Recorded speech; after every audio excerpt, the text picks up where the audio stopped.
بسم اللہ الرحمن الرحیم۔ جب مجھے ہوش آیا تو میں نے اپنے قریب نند کو کھڑے دیکھا۔ میں جھٹکے سے اٹھ کر بیٹھی۔ آج میری شادی کی تیسری رات تھی اور میں نے اب تک اپنا شوہر دیکھا بھی نہیں تھا۔ اچانک میری نند پیار سے میرے ہاتھ تھام کر بولی، مجھے معاف کر دو بھابھی، میں نے بھائی کی شادی زبردستی کروائی تھی، مجھے نہیں معلوم تھا کہ وہ پہلی رات ہی آپ کو چھوڑ کر چلے جائیں گے۔ نند کی بات سن کر مجھے اپنا سر چکراتا ہوا محسوس ہوا۔ کچھ دیر کے بعد نند نے مجھے دودھ کا گلاس پلایا، جس کو پیتے ہی میں پھر سے بے ہوش ہو گئی، اور جب میری آنکھ رات 12 بجے کے قریب کھلی تو روح تک کانپ اٹھی، کیونکہ میں گھر بھر کی لاڈلی بیٹی تھی۔ میں اپنی تعلیم مکمل کر کے اب اچھے رشتے کے انتظار میں تھی۔ نوکری کرنے کی مجھے اجازت نہیں ملی کیونکہ ہمارے پاس اللہ کا دیا ہوا سب کچھ موجود تھا۔ پھر پڑھائی کے جھمیلوں میں گر کر میں گھر کے کام کاج بھی سیکھ نہ پائی تھی۔ اب میری امی اس مشن پر کمر کس کر لگی ہوئی تھی۔ انہوں نے مجھے گھر کے تمام چھوٹے موٹے کام سکھا دیے تھے۔ اب ہانڈی بنانا سکھا رہی تھیں۔ جب میرے لیے ایک مناسب سا رشتہ مل گیا تھا، میرے والدین بہت خوش ہوئے۔ ان کے کندھوں سے ان کی آخری بیٹی کا بوجھ بھی سرکنے والا تھا۔ میری 2 بڑی بہنیں ماشاءاللہ اپنے گھروں میں بہت خوشحال تھیں۔ میں بھی اپنی شادی کا سوچ سوچ کر خوش ہوتی رہتی تھی۔ میری شادی کو بھی 2 ماہ کا وقت رہتا تھا۔ اس دوران امی نے مجھے ایک ماہر شیف بھی بنا دیا تھا۔ میں ہر قسم کا کھانا چٹکیوں میں بنا لیتی تھی۔ میں شکل و صورت کی پیاری، پڑھی لکھی اور سگھڑ لڑکی تھی، اس سے میں جانتی تھی کہ میں اگلے گھر جا کر جلد ہی اپنا مقام بنا لوں گی، مگر میں یہ نہیں جانتی تھی کہ مجھے ہر کسی جیسی زندگی میسر نہیں آئے گی۔ اگر بات صرف گھر کے کاموں کی ہوتی تو میں یقیناً سب کے دلوں میں گھر کر جاتی، لیکن میرے لیے تو انوکھے مسائل سر اٹھائے کھڑے تھے جن کے متعلق میں نے کچھ سوچا بھی نہیں تھا۔ میں نازش جہانگیر سے نازش حسن بن کر پیا گھر سدھار گئی تھی۔ میں بہت خوش تھی۔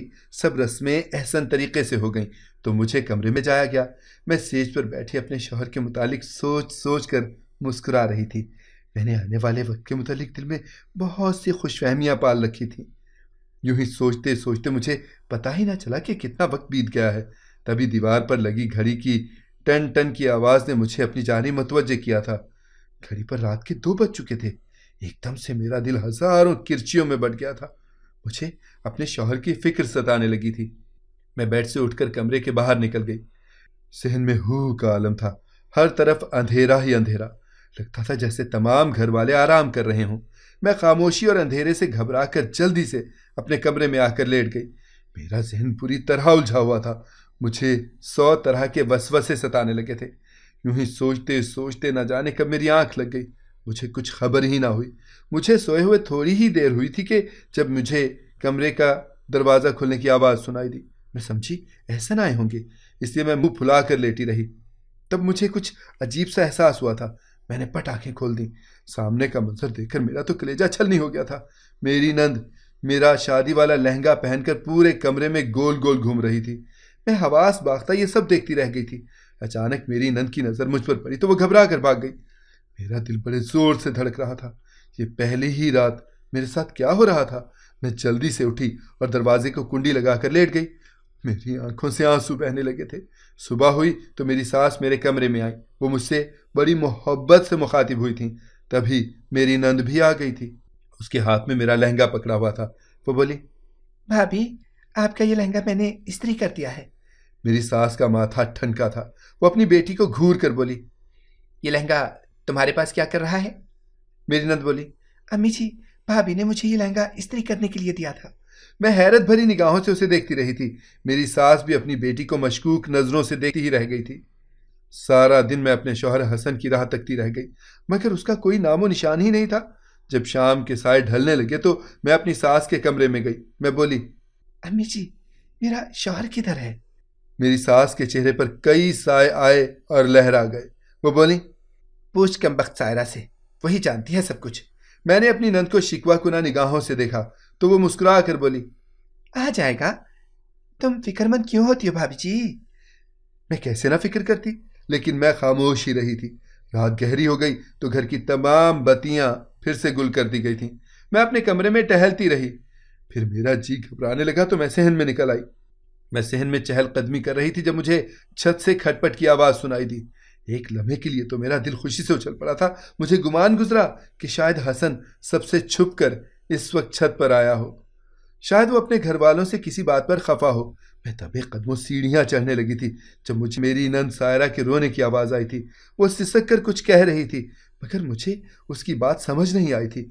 मैंने सोचा ना जाने उसे क्या मसला हो, इसलिए मैं छत पर चढ़ गई थी। लेकिन जैसे ही मेरी नज़र सायरा पर पड़ी, मैं काम कर रह गई थी। उसने मेरी शादी वाला लहंगा फिर से पहना हुआ था और अपने इर्द गिर्द कई मोमबत्तियां जलाकर बैठी हुई थी। मैं डरी सहमी उसको तक रही थी जब उसे किसी की मौजूदगी का एहसास हुआ था। उसने नजरें उठाकर मेरी जानिब देखा तो मुझे लगा कि मेरी रूह अभी परवाज कर जाएगी। मैं सायरा से खौफजदा होकर नीचे भाग गई थी। मुझे सांस चढ़ा हुआ था। मैंने आज फिर कमरे को कुंडी लगा ली। मैं बहुत परेशान हो गई थी। मैं सारों कतार रोने लगी थी। मुझे मुझे बड़ा खौफ आ रहा था। मैं यही सोच रही थी कि मैं न जाने किस मुसीबत में फंस गई हूँ। न मेरा शौहर यहाँ है, ऊपर से मेरी नंद न जाने क्यों मेरा लहंगा पहन कर बैठ जाती है। सुबह हुई तो सायरा फिर से लहंगा इस्त्री करके ले आई थी। आज मैंने उससे कोई सवाल नहीं पूछा था। मेरी हिम्मत ही नहीं हो रही थी। मैं कल रात से उससे डरी हुई थी। आज का दिन फिर से हसन के इंतजार में गुजर गया था। मुझे शदीद मायूसी हो रही थी। न जाने मेरे साथ ये कैसा धोखा हो गया था। जिस इंसान से मेरी शादी हुई उसका तो जिक्र भी सुनने को नहीं मिल रहा था। मैं बड़ी दिल बर्दाश्ता हो गई थी। रात में लेटी तो जल्द ही सो गई। रात गए जब मेरी आंख खुली तो मैंने अपने करीब नंद को खड़े देखा तो मैं झटके से उठकर बैठ गई। आज मेरी शादी की तीसरी रात थी और मैंने अब तक अपना शौहर देखा भी नहीं था। अचानक मेरी नंद प्यार से मेरे हाथ थाम कर बोली, मुझे माफ़ कर दो भाभी, मैंने ही भाई की शादी ज़बरदस्ती करवाई थी। मुझे नहीं मालूम था कि वो पहली रात ही आपको छोड़ जाएंगे। नंद की बात सुनकर मुझे अपना सर चकराता हुआ महसूस हुआ। मैं बोली, मगर तुमने ऐसा क्यों किया था? वो मुस्कुरा कर बोली, तुम फिक्र ना करो, मैं सब कुछ ठीक कर दूंगी भाभी। मैंने मुस्कुराने की कोशिश की थी लेकिन मेरे लब मुस्कुराहट में ढल ही नहीं रहे थे। सायरा मेरे सर पर किसी बला की तरह खड़ी थी। फिर वो पीछे हट गई और मेरी नज़रों के सामने ही उसने मेरी अलमारी से मेरा लहंगा निकाल लिया था। फिर वो बाहर निकल गई। मैंने उसके जाते ही दरवाज़ा अंदर से लॉक कर लिया था। मैंने अपने कमरे की तमाम लाइट्स रोशन कर ली थी। कुछ ही लम्हे गुजरे होंगे जब मुझे सहन से सायरा के रोने की आवाज़ आने लगी। मैं जल्दी से अपने कमरे की खिड़की के पास गई। मैंने बाहर झांक कर देखा तो मेरी रूह लरज़ कर रह गई। सायरा एक चारपाई के पास मेरा लहंगा पहनकर बैठी हुई थी। वो चारपाई को पकड़कर ऐसे बैन कर रही थी जैसे जैसे कोई मर गया हो। तभी मेरी सास भी अपने कमरे से बाहर निकल आई थी। उसने सायरा को इस हाल में देखा तो वो सायरा पर चीखने लगी थी। वो बोली, है तू क्यों करती है ऐसे? तुझे जरा शर्म नहीं आती? सुबह लोग मुझसे पूछेंगे कि तुम्हारे घर में कौन मरा था तो मैं क्या कहूंगी? सायरा रोते रोते बोली थी, कह देना हसन मर गया है। सायरा के अल्फाज मुझ पर क़यामत बनकर टूटे थे। मेरी सास अपना सर झटक कर कमरे में चली गई थी जबकि मैं सायरा की अजीबो गरीब हरकतें देखती रही थी। सुबह हुई तो मेरी सास खुद ही मेरे कमरे में आ गई और बोली, बेटा तुम अपना सुर्ख लहंगा ना कहीं छुपा दो। जब तक सायरा की नज़र उस सुर्ख रंग के लहंगे पर पड़ती रहेगी वो यूं ही पागलों की तरह हरकतें करती रहेगी। सायरा को सुर्ख रंग देखकर दौरे पड़ते हैं। मैं अपनी सास के मुंह को बगौर देखते हुए ये जायजा ले रही थी कि वो सच बोल रही हैं या झूठ। मैंने कहा, मगर वो ऐसा क्यों करती है? मेरी सास बोली, क्योंकि वो पागल है। बचपन से ही इसका ज़हनी तवाज़ुन ख़राब है। मैं चौंक सी गई थी। फिर मैंने एक बार फिर से अपनी सास से अपने शौहर के मुतालिक पूछा था। मैं बोली, अम्मी जी हसन किधर है? मेरी बात सुनकर मेरी सास की आंखों में आंसू आ गए थे। वो बोली, बेटा हसन एक छोटी सी बात को लेकर नाराज़ हो गया था, इसीलिए वो घर छोड़कर चला गया है। ये तुम्हारी शादी से भी 4-5 माह पहले की बात है। उसने पलटकर हमारा हाल तक ना पूछा था, इसलिए मैंने उसकी शादी का फैसला कर लिया था। मुझे लगा था कि जब उसकी बीवी घर आएगी तो वो खुद ही तमाम लड़ाई झगड़े भूल जाएगा। इसलिए मैंने हसन को सायरा की जान की कसम दे दी थी कि वो मजबूर होकर शादी करने चला आया था। मगर जैसे ही निकाह की रस्म ख़त्म हुई वो एक बार फिर से घर छोड़कर चला गया। मैं तुम्हारी मुजरिम हूँ बेटा, तुम मुझे माफ़ कर दो। मेरी सास मेरे सामने हाथ जोड़कर रोने लगी थी। मैंने अपनी सास के आंसू पूंछ दिए। मैंने उनको गले लगाकर कहा, अम्मी जी आपके पास हसन से रब्ता करने का कोई जरिया है क्या? उन्होंने इस बात में सर हिला दिया और फौरन उठकर कमरे से बाहर निकल गईं। जब वो लौटी तो उनके हाथ में एक डायरी थी। उस पर हसन का मोबाइल नंबर लिखा हुआ था। मेरी सास ने मुझे वो डायरी थमा दी। डायरी देखकर मुझे इतनी खुशी हुई थी जैसे कारून का कोई खजाना मेरे हाथ लग गया हो। मैंने सास के जाते ही अपने मोबाइल से वो नंबर डायल किया था। तीसरी बेल पर ही कॉल उठा ली गई थी। हसन का हेलो सुनकर मेरे दिल की धड़कनें बेतरतीब हो गई थी। मैं बोली, अस्सलाम वालेकुम हसन, मैं नाजिश बात कर रही हूँ। ओह नाजिश, تم نے بڑی دیر لگا دی مجھ سے رابطہ کرنے میں تو بڑے دنوں سے تمہارے فون کا انتظار کر رہا ہوں.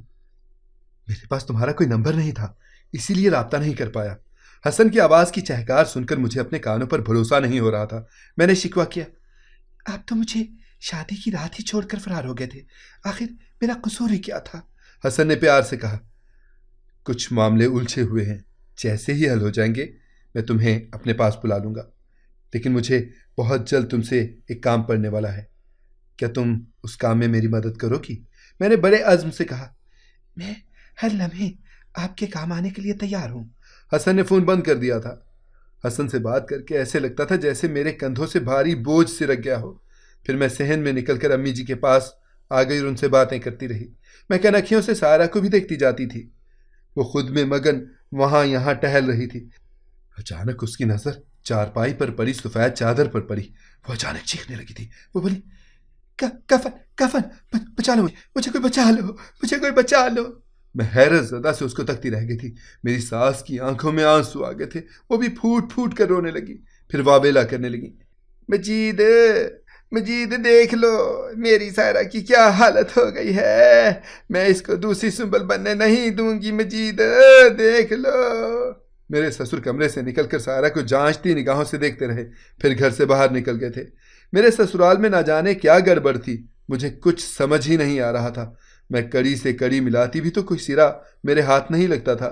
رات ہوئی تو میں نے کمرے میں آتے ہی اپنے کمرے کو لاک کر لیا تھا. مجھے سائرہ سے ڈر لگنے لگا تھا، اس لیے میں بہت خیال رکھتی تھی. کمرہ لاک کر کے میں خود کو محفوظ سمجھنے لگی تھی، اس لیے میں جلد ہی سو گئی. آدھی رات کو میری آواز ایک کھٹکے سے کھلی. کوئی میرے کمرے کے دروازے کو دھکیل رہا تھا. میں خوف سے کانپنے لگی. مجھے لگا تھا کہ پھر سائرہ آ گئی ہے. میں بڑی دیر یوں ہی بیٹھی کانپتی رہی جب میرے کانوں میں ایک مرتبہ آواز گونجی، نازش دروازہ کھولو، نازش میں حسن ہوں. حسن کی آمد کا سن کر میرا رواں خوشی سے کھل اٹھا تھا. میں نے جلدی سے دروازہ کھول دیا. حسن پر پہلی نگاہ ہی مجھے اندر تک سرشار کر گئی تھی. مجھے میرا شوہر بہت اچھا لگا تھا. حسن نے کمرے میں داخل ہوتے ہی اجلت بھرے لہجے میں کہا، تمہارا شادی والا لہنگا کدھر ہے؟ میں نے کہا، وہ تو سائرہ کے پاس ہے. حسن جس تیزی سے کمرے میں داخل ہوا تھا اسی اجلت میں کمرے سے باہر نکل گیا. میں بھی اس کے پیچھے ہی نکل گئی تھی. حسن کا رخ چھت کی جانب تھا. میں بھی کسی روبوٹ کی طرح اس کے پیچھے پیچھے چلتی جا رہی تھی. آج پھر چھت سے سائرہ کے رونے کی آوازیں آ رہی تھیں. سائرہ کچھ بڑبڑا بھی رہی تھی.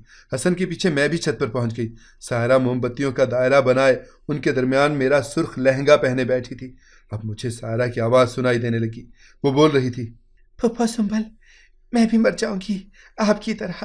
حسن کی شادی ہو گئی ہے، اس کی بیوی بھی بہت پیاری ہے. پھپھو سنبل، حسن کے بچے ہو جائیں گے، ایک بیٹا اور ایک بیٹی. بیٹی سنبل جیسی ہوگی اور سائرہ جیسی. میں نہیں چاہتی کہ ایک اور سنبل جنم لے، اس لیے میں نازش کو ہر روز ڈراتی ہوں، اس کو بھگاتی ہوں، مگر وہ جاتی نہیں. پھپھو سنبل، آپ مجھے بتاؤ، میں اس لہنگے میں اچھی لگ رہی ہوں نا، ہے نا؟ پھر سائرہ ایک دم سے اٹھی اور ہنسنے لگی تھی. وہ موم بتیوں کے دائرے سے نکل کر ناچنے لگی تھی. گول گول گھومتے ہوئے اس کی نظر حسن پر پڑی تھی. وہ ناچنا چھوڑ کر اپنے بھائی کے گلے لگ کر رونے لگی تھی. حسن نے اس کو چپ کروایا اور سائرہ کا ہاتھ تھام کر اسے اپنے ساتھ چلنے کو کہا. وہ واپس مڑے تو حسن کی نظر مجھ پر پڑ گئی. وہ بولے، نازش، تم نے میری مدد کرنے کا وعدہ کیا تھا، اب تمہاری مدد کی مجھے ضرورت آن پڑی ہے. میں اور سائرہ جا رہے ہیں، پیچھے سے تم گھر کا خیال رکھنا. ہو سکتا ہے گھر والے تم پر سختی کریں، مگر تم میرا گھر چھوڑ کر مت جانا. میری اور سائرہ کی غیر موجودگی میں تب تک گھر سنبھالے رکھنا جب تک میں واپس نہیں آ جاتا. حسن اتنا کہہ کر گھر سے نکل گئے تھے اور اپنے پیچھے مایوسی اور اداسی چھوڑ گئے تھے. میں اپنے کمرے میں آ کر لیٹ گئی. ساری رات آنکھوں میں کٹ گئی تھی. صبح ہوئی تو حسب توقع گھر میں شور اٹھا تھا. سائرہ کو گھر میں نہ پا کر اس کے والدین پریشان ہو رہے تھے. میں حوصلہ کر کے اٹھی اور اپنی ساس اور سسر کو بتایا، سائرہ کل رات حسن کے ساتھ چلی گئی ہے. میری بات سنتے ہی میرے سسر نے حشر بپا کر دیا تھا.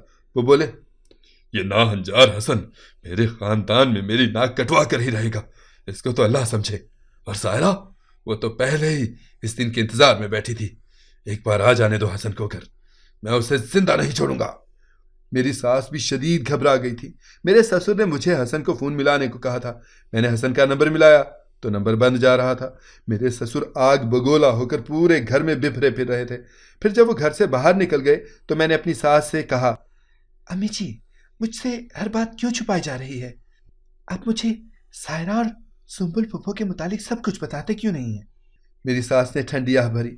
वो बोली, उनके लहजे में सदियों की थकन थी। हा, मेरी और सुंबुल की शादी एक साथ ही हुई थी। मैं ब्याह कर इस घर में आ गई थी और सुंबुल ब्याह कर अपने ससुराल चली गई थी। एक दिन सुंबुल अपने मायके आई तो उसकी आंखों में बड़ी हसरत सी थी। उसके ना अल्फाज टूट फूट का शिकार थे। बेटा, वो गिला कर रही थी।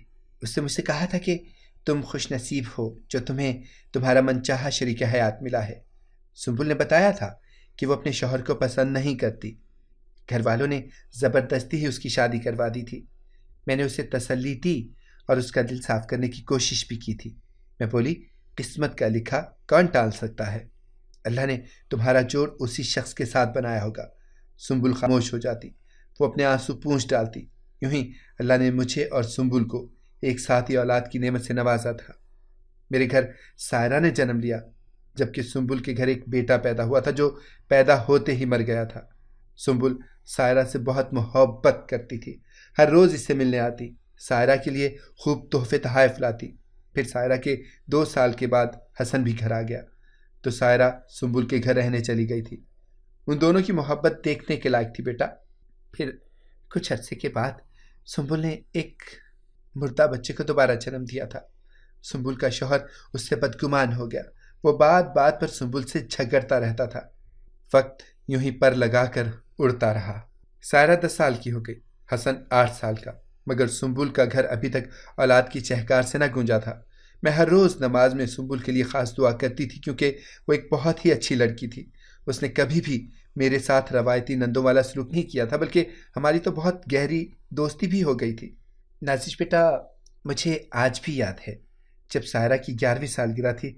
उस रोज़ हमारे घर में अफसोसनाक खबर आई कि सुंबुल अपने आशिक के साथ भाग गई है। ये खबर क़यामत बनकर हम पर टूटी थी। ये नाकाबिले यकीन बात थी। शादी के 12-13 साल बाद वो अपने आशिक के साथ कैसे भाग सकती थी? मेरा शौहर, ससुर और उनके दीगर बेटे सुंबुल को ढूंढते फिर रहे थे, मगर सुंबुल का तो कोई नामो निशान भी नहीं मिल रहा था।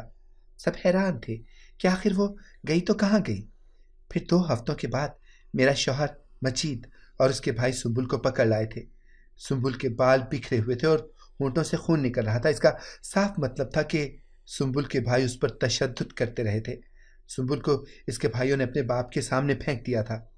सुंबुल की नज़र दूर खड़ी डरी सहमी सायरा पर पड़ी थी तो वो बोली, सायरा, सायरा, ये देख लो, ये मेरे साथ क्या हो रहा है। मुझसे अगला नंबर बेटा तुम्हारा है। तुम्हारे साथ भी यही सब कुछ होगा। फिर हसन शादी करेगा तो उसके घर भी बेटी पैदा होगी। उसका अंजाम भी सुंबुल और सायरा जैसा ही होगा। बेटा, वो अभी सायरा के साथ हम कलाम ही थी जब मेरे ससुर ने सुंबुल के वजूद पर गोलियों की बौछार करती थी। सुंबुल गैरत के नाम पर कत्ल कर दी गई थी, जबकि सायरा अपनी फुफ्फो के लिबास को सुर्ख होते हुए देखकर लरस गई थी। उसके नन्हे से ज़हन ने उस वाक़े को अपने अंदर महफूज कर लिया था बेटा। तब से लेकर आज तक सायरा सुर्ख और सफ़ेद रंग से डरती है। वो अजीब अजीब सी हरकतें करती है। मोमबत्तियाँ जलाकर कहती है कि फुफ्फो सुंबुल मुझसे मिलने आती हैं। हमने डॉक्टर को दिखाया तो वो बोला कि इसके जहन ने कोई बहुत बड़ा सदमा बर्दाश्त किया है, इसलिए यह ऐसी हो गई है। बेटा, सुंबुल के किस्से के बाद मेरे शौहर ने कसम खा ली थी कि वो सायरा की शादी नहीं करेंगे। हसन हर वक्त अपने बाप से लड़ता था कि वो उसकी बहन को खुशियों से महरूम ना करें, मगर वो किसी की सुनते ही कहाँ हैं। इसी वजह से हसन घर छोड़कर चला गया था। वो किसी तौर पर भी वापस नहीं आ रहा था, इसलिए हमने उसकी शादी कर दी। लेकिन शादी के बाद वो तुम्हें भी छोड़कर चला गया। अब अल्लाह जाने वो सायरा को कहाँ लेकर गया हो। मेरी सास सारा वाक़या सुनाकर हाथ छाड़ कर उठ गई थी। मुझे हसन की फिक्र हल्कान किए हुए थी। उनका मोबाइल भी बंद था। यूं ही परेशानी के आलम में 1 हफ्ता गुजर गया, जब एक दिन दोपहर के वक्त घर का गेट खुला और हसन घर में दाखिल हो गया। उसके पीछे ही सायरा भी थी और एक अनजान लड़का भी। मेरी सास भाग कर अपनी बेटी के साथ लिपट गई। तभी मेरे ससुर भी अपने कमरे से निकल आए थे। उनके हाथ में एक बंदूक पकड़ी हुई थी। वो बोले, आज मैं सायरा को जिंदा नहीं छोड़ूंगा। हसन सायरा के सामने मजबूत चट्टान बनकर खड़ा हो गया था। वो बोला, सायरा का जब तक भाई जिंदा है ना, कोई इसको उंगली भी नहीं लगा सकता। गोली मारना तो बहुत दूर की बात है। मैंने सायरा का निकाह अपने दोस्त से करवा दिया है। ये सायरा की जहनी हालत से बाखबर है।